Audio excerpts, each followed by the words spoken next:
जनहुंकार के इस एपिसोड में आप सभी का बहुत बहुत स्वागत है। मैं हूं महेश बहुगुणा, आप देख रहे जनहुंकार एपिसोड। आज के जनहुंकार एपिसोड में आपको देंगे पैतृक संपत्ति कानून पर विस्तृत जानकारी।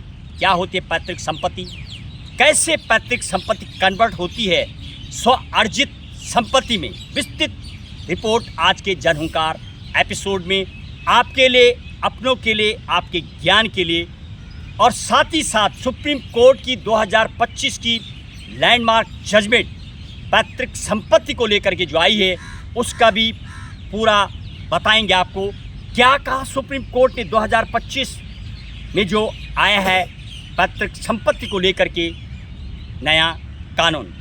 पैतृक संपत्ति की बात की जाए उसको एंसेस्ट्रल प्रॉपर्टी कहा जाता है, और यदि मोटे तौर पर बताया जाए तो खास तौर पर 3 पीढ़ी के बाद जो चौथी पीढ़ी होती है ऑटोमेटिकली पैतृक संपत्ति नाम पर हो जाती है। और 2 टाइप की जो प्रॉपर्टी होती है पैतृक संपत्ति, एंसेस्ट्रल प्रॉपर्टी और स्व अर्जित प्रॉपर्टी, यानी सेल्फ एक्वायर्ड प्रॉपर्टी जो आपके द्वारा खरीदी जाती है और आप जिसके मालिक होते हैं। और पैतृक संपदा आपके पूर्वजों के द्वारा जो आप तक पहुंचती है।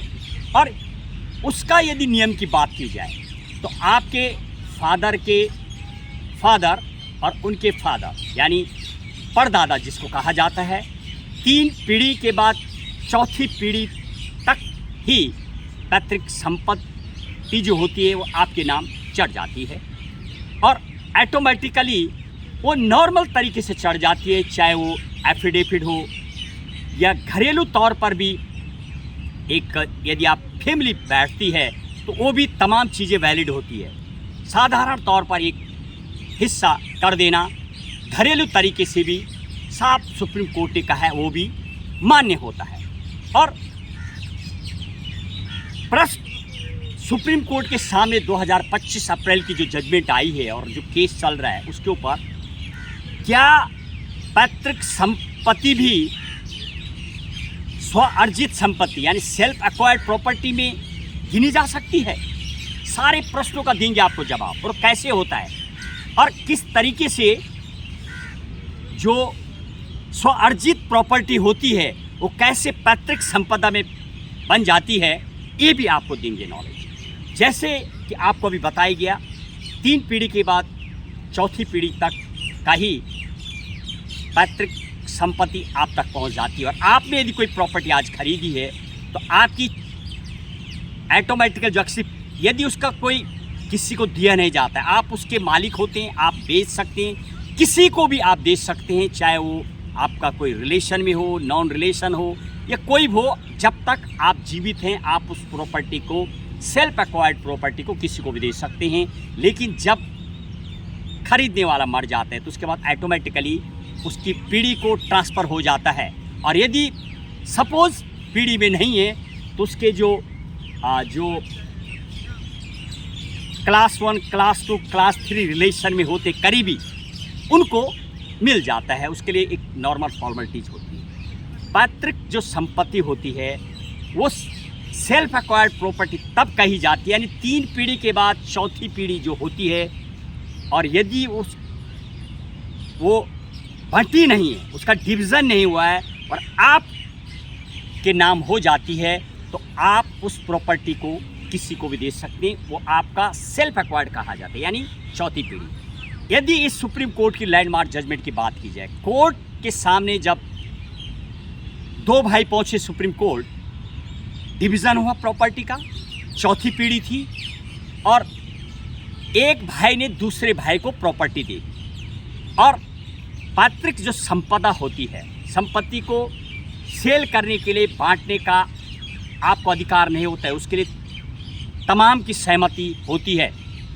उसको आप ऐसे नहीं सेल कर सकते। और उसका रूल ये भी है कि यदि कोई बच्चा पैदा होता है उस परिवार में, चाहे वो पैदा होते ही वो प्रॉपर्टी का मालिक बन जाता है, चाहे उसके लिए कोई एज लिमिट नहीं होती है।